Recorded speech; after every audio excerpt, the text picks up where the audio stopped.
Hi everyone, welcome back to my channel. Welcome back to 3D Geometry part number 4. In this part we'll continue with the planes. So let's have a look. The next topic then we are going to discuss is angle between the two planes. पिछली videos में we have discussed about the angle between the two lines. Similarly, we'll discuss about the angle between the two planes. Let us take the very general form of the equation. Let us suppose you are given with some two planes, that is a1x plus b1y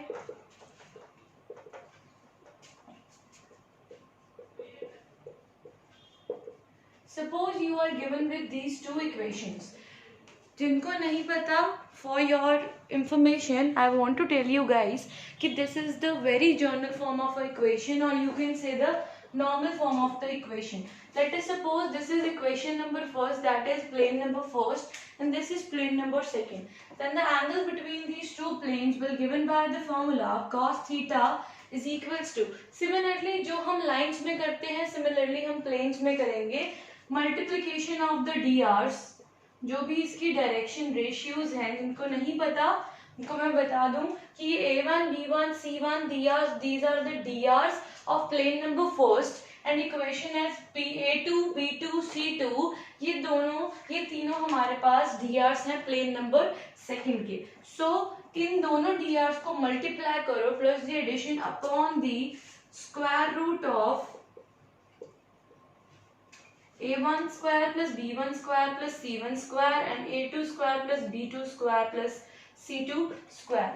This is the formula of finding the angle between the two planes. Now, उसके बाद इसकी further conditions अगर हम देखें तो आप लोग इस पहले तो ये समझ लीजिए कि ये फर्स्ट प्लेन है और ये सेकंड प्लेन है कि a1 b1 c1 are the dr's, a2 b2 c2 are again the dr's of plane number second, d1 d2 is the perpendicular distance of plane first and plane second respectively. So we have the formula that is a1 plus a2 plus b1 plus b2 plus c1 plus c2 upon a1 square plus b1 square plus c1 square का under root और a2 square plus b2 square plus c2 square का under root. This is the formula for finding the angle between the two planes. Now further I will move on to the two cases. Alright, let me suppose that these two planes are perpendicular. अगर ये दोनों planes हमारे पास perpendicular है और second मैं ले लूँ if two planes are parallel. इसके अलावा ऑब्लिक में हम लोगों को फाइंड आउट करना ही पड़ेगा बाय दिस फॉर्मूला. ये फर्दर केसेस है ताकि अगर आपको इसके अकॉर्डिंग कोई पेपर में क्वेश्चन आ जाता है तो these two equations it will make your question easy and you will do it in just few seconds. Alright, if two planes are perpendicular का मतलब होता है जो हमारे पास थीटा है वो 90 डिग्री है और cos 90 is always equals to 0. So अगर इसको उधर ले जाओ तो ये 0 हो जाएगा. तो वेरी फास्टली हम लोग ये इक्वेशन निकाल लेते हैं कि a1 a2 plus b1 b2 plus c1 c2 is equals to 0. This is the condition when two planes are perpendicular, and if two planes are parallel then obviously हम लोगों को इसकी भी condition जो line में होती है we have the same condition in this, that is all the dr's, that is a1 by a2 b1 by b2 plus c1 by c2, these three should be equal, or I must say should be proportional. Alright, should be proportional. Now these two conditions are only when these two planes are either perpendicular or these two planes are either parallel. Let us suppose these two planes are at some oblique angle and you have to find out the theta. So you will use this formula and you will find out the angle between the two planes. Now the second topic and the most important topic जिसको हम बोलते हैं कि angle between line and a plane. Okay, angle between line and plane. This is the most important and I must say it's little bit confusing, but जिनको confuse करता था ये आज तक, तो आज ये सब clear होने वाला है, तो ध्यान से सुन लीजिएगा. Angle between a plane and a line. पहले तो यार इसके ऊपर ना दो बड़े सारे स्टार लगा लो. जो एनडीए में बैठने वाले हैं ना, इसका तो क्वेश्चन जरूर पेपर में तुम्हें मिलने वाला है. Okay, so the angle between line and a plane. पहले तो मैंने ले लिया कि कोई भी एक लाइन है मेरे पास, the very general form of equation of line मैंने ले ली कि ये मेरे पास एक स्ट्रेट लाइन है. Alright, this is a straight, I am so sorry, this is a straight line. And another thing is a plane. अब प्लेन को मैं ये प्लेन ले ली हूँ जो बहुत ही जनरल इक्वेशन है मेरे पास प्लेन की. Alright, so this is one. अब इसके इसमें ये बोला है इन्होंने कि ये वाला जो है ये मेरे पास एक स्ट्रेट लाइन है और ये जो है मेरे पास बहुत ही जनरल इक्वेशन ऑफ प्लेन है. जिनको नहीं पता तो प्लीज सुन लीजिएगा. A1, B1 और C1 these are the drs of the line and A2, B2, C2 these are the drs of the plane. अब बच्चों इन दोनों के बीच में हमने लगाने हैं कि एंगल क्या होगा. अब वेरी बेसिक फॉर्म में आपको बताती हूँ. क्लास में हम लोग अगर करते हैं तो हमें क्या बताया जाता है कि यार sine theta it is equal to this this this so on. ठीक है, फॉर्मूला हम लोगों को याद है. बट अब देखो मुझे यार फॉर्मूला भूल गया. Suppose I am taking it as मेरे को फॉर्मूला नहीं याद रहा पेपर में, तो बहुत ही सिंपल देखिएगा. This is a plane. Alright, this is a plane and this is some I should मैंने कोई भी oblique line ले ली. This is a line. Now I have to find the angle between these two. मतलब this is the theta. So I have to find this theta. So let us take, मैंने क्या किया इसके ऊपर एक normal draw कर दी. मैंने इसके ऊपर क्या कर दी, एक नॉर्मल ड्रॉ. और वो जो है नॉर्मल, मैंने सपोज कर लिया कि ये जो नॉर्मल है वो एंगल कुछ बना रही है फाई. नॉर्मल है तो हमें पता है ये पूरा एंगल जो है, ये पूरा जो एंगल है बच्चों, ये जो पूरा एंगल है ये मेरे पास 90 डिग्री के इक्वल होगा. राइट, तो यहाँ से मेरे को ये तो चलो पता ही है कि theta plus phi is equal to 90 degree. Alright, देखिए मैंने क्या किया, एक प्लेन है. अब मुझे इतना पता है कि प्लेन के ऊपर मैं जब कोई नॉर्मल ड्रॉ करती हूँ दैट इज द परपेंडिकुलर, तो जो प्लेन के डीआर्स है वही इसके डीआर्स होंगे. तो यहाँ पर प्लेन के डीआर्स है A2, B2 और C2 और डीआर्स ऑफ द नॉर्मल भी मेरे पास होंगे A2, B2, C2 और लाइन के डीआर्स मेरे पास क्या है A1, B1 और C1. अब भाई एक चीज देखिएगा, एक चीज को दिमाग लगाइए. हम लोगों को पता है what is the angle between the two lines. हमें पता है कि देखो है तो ये एक ऑब्लिक लाइन और है तो इसके लिए तो ये एक लाइन ही है, नॉर्मल ही है. सो मैं अपना वही पुराना फॉर्मूला यूज करके मैं ये फाई एंगल निकालूंगी कि cos फाई की वैल्यू मेरे पास आएगी A1 A2 plus B1 B2 plus C1 C2 upon under root of A1 square plus B1 square plus C1 square and A2 square plus B2 square plus C2 square. मुझे पता है कि what is the angle between the two lines, तो मैं two lines का angle बनाकर I can find out the cos phi. अब देखिए ये फॉर्मूला मेरे पास पड़ा है, तो यहाँ फाई की वैल्यू यहाँ आ जाएगी 90 माइनस थीटा और इसको पुट करिए यहाँ पर. जब आप इसको यहाँ पुट करोगे तो अब हमें पता है cos phi, cos of 90 minus theta is obviously sin theta. So your answer will be equals to sin theta is equals to A1 A2 plus B1 B2 plus C1 C2 upon A1 square plus B1 square plus C1 square. Again the same formula A2 square plus B2 square plus C2 का square. Okay, so the angle between line and the plane it is equals to sin theta is equals to A1 A2 plus B1 B2. अब difference क्या हुआ, difference ये हुआ अगर हम angle between line का angle करते हैं, प्लेन का एंगल करते हैं तो it is always contained with cos. पर जब हमने लाइन प्लेन का एंगल किया तो it is equal to sin. तो ये जितना भी हॉच पॉच सा हो गया है इसको मैं इरेज करके एक सिंपल सा फॉर्मूला लिख रही हूँ. अब आपको पता चल गया कि कैसे. नहीं पता लगा तो एक बार फिर से देखो. मैंने कुछ नहीं किया बच्चों, ये प्लेन थी, ठीक है, प्लेन है और ये कोई भी ऑब्लिक लाइन है जिसके साथ मैंने एंगल निकालना है.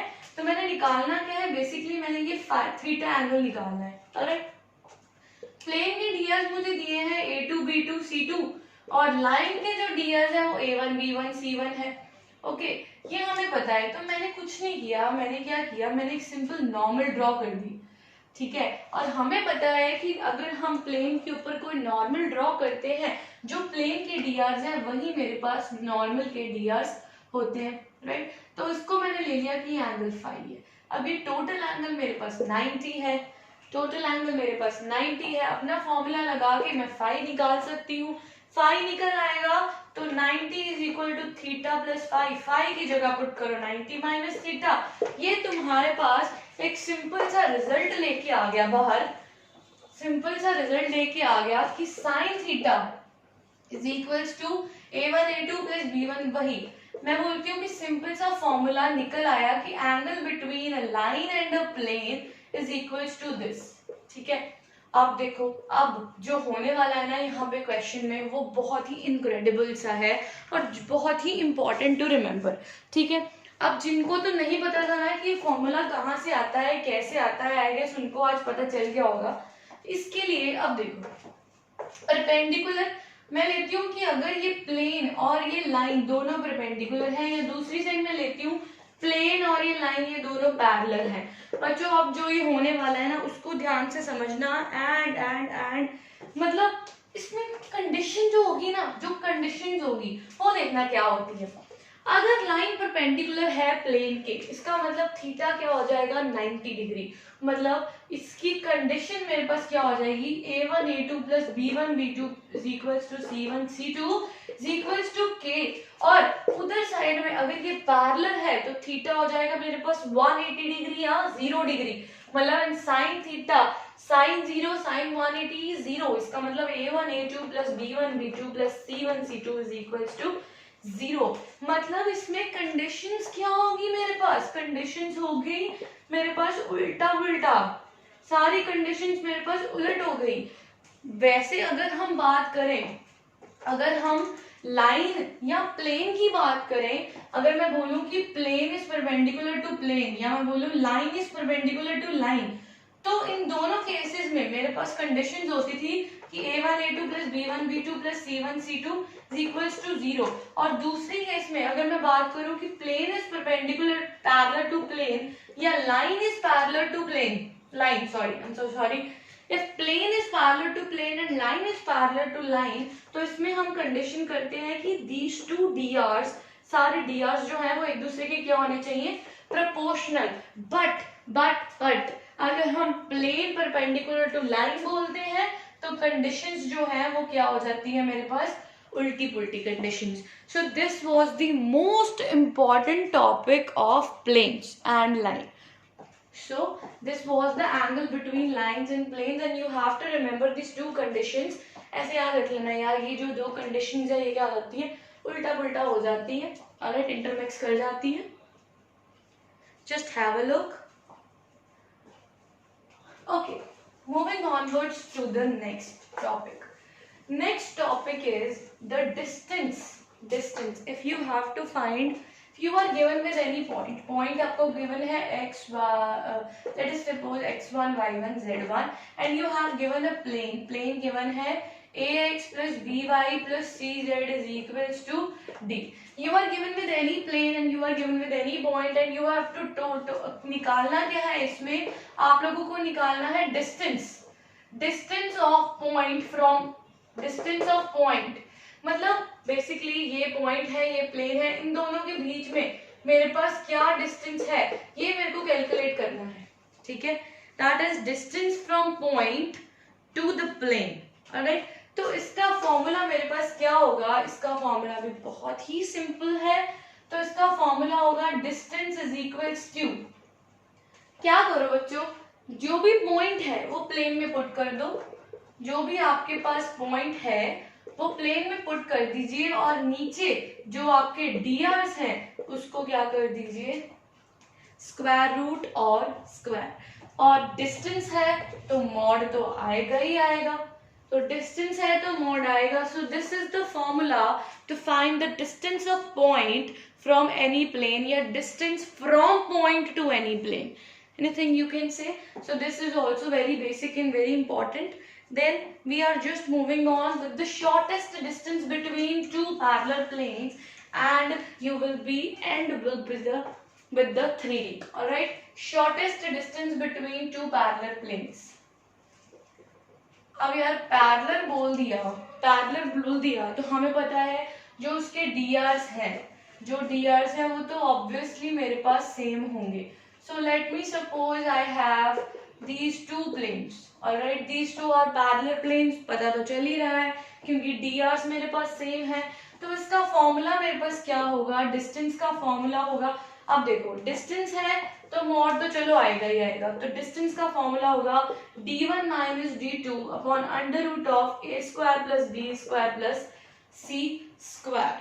This is the formula to find out the shortest distance between two parallel planes. That is d1 minus d2 upon a square plus b square plus c square का under root. अब एक चीज conclude करना चाहूंगी मैं पूरी 3D में. पूरी 3D में क्या चीज मैं कंक्लूड करना चाहूंगी, जब भी तुम्हें एंगल निकालना है तब जो मेरे पास डिनोमिनेटर में आता है ना वो क्या आता है, drs. ऑलराइट, अगर आप लोगों को डिस्टेंस निकालना है तब भी नीचे क्या आता है, drs. तो इससे एक चीज कंक्लूड कर लो कि जब भी कुछ भी निकालना पड़े आप लोगों को नीचे आपके पास drs ही आएंगे, अगर आपको कभी याद भूल जाए तो. This is a short trick, you can remember. d for distance, d for drs. Angle निकालना है नीचे और कुछ आ नहीं सकता तो क्या आएगा, drs. Alright guys, that's it. 3D आपकी खत्म होती है 4 पार्ट्स में. We'll continue with this with the previous year questions in the next video. Alright, stay tuned and bye bye.